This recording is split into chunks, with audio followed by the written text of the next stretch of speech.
Hey, and welcome to my first video. If you're watching this on YouTube, give me a like, subscribe, or comment if you enjoyed the video. Check out my webpage at newgamerush.com for more reviews and game-related content. This video is about Hearthstone, developed and published by Blizzard Entertainment. I've been playing Hearthstone since the end of the open beta for the game before it released in March of 2014. I still regularly watch gameplay from popular streamers on a regular basis.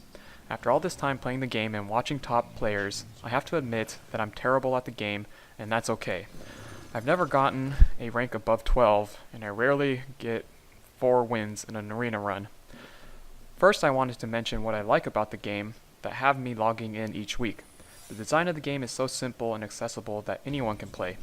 Blizzard took the genre of card games that tend to be complex and more time-consuming to fully understand the rules to something anyone can enjoy for 5 to 10 minutes at a time. This is similar to how Blizzard with World of Warcraft took the fantasy MMORPG and attracted millions of people who didn't even know the lore of the Warcraft universe. Blizzard's way of accessibility and polish is even seen in its most recent release of Overwatch, easy to get into but hard to master. However, there are many gamers that enjoy the more traditional card games like Magic the Gathering or most recently Gwent that may have deeper mechanics but not as new player friendly. What I don't like about the game is a seemingly larger emphasis on chance and RNG that plays into each match. I recognize that this game does take a good amount of skill to play, and like any card game, there is an inherent amount of luck due to card draw. Just like in poker, where professionals that are more skilled and know how to play their odds will lose to those who push all in with a weaker hand. Looking at Hearthstone specifically, recently with new updates, there are many cards that draw you random cards from your opponent's class or another class, which make it impossible to play around an opponent's hand. This element of randomness is something that others have discussed already, but it adds more variety and allows for more comebacks and upsets that are exciting when people are watching in a tournament setting, which makes sense because Blizzard is trying to promote Hearthstone and its other games as an esport. Another thing that I need to discuss is the game's free-to-play model. I love the idea of not needing to spend any money on the game and instead earning gold to buy packs online.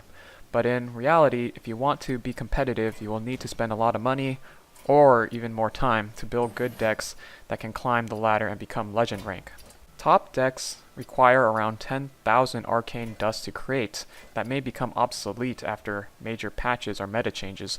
With a pack costing 100 gold or $1.50, you would get around 40 dust by disenchanting 4 common cards and at least 1 rare card. Of course, that is the minimum, and you will eventually open epic or legendary cards as well as golden cards that can be disenchanted for significantly more dust. According to pitytracker.com, if you bought 100 packs, which costs $120, you would get about 75% of the available cards for the current expansion set.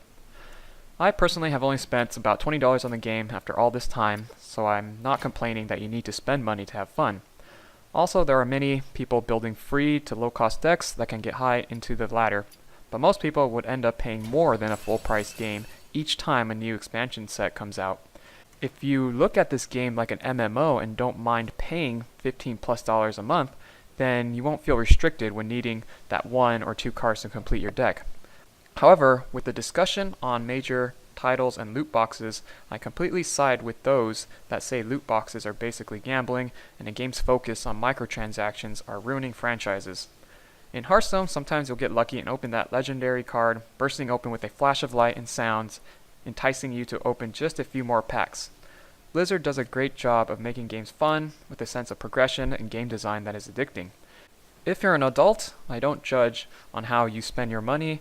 Even I enjoy slot machines and would go to a casino all the time if I didn't have to drive more than an hour and a half each way. But when I see those preloaded game cards at department stores, and remembering when I needed to ask my parents to buy a subscription to World of Warcraft when it first came out, I know that a lot of kids are playing this game too.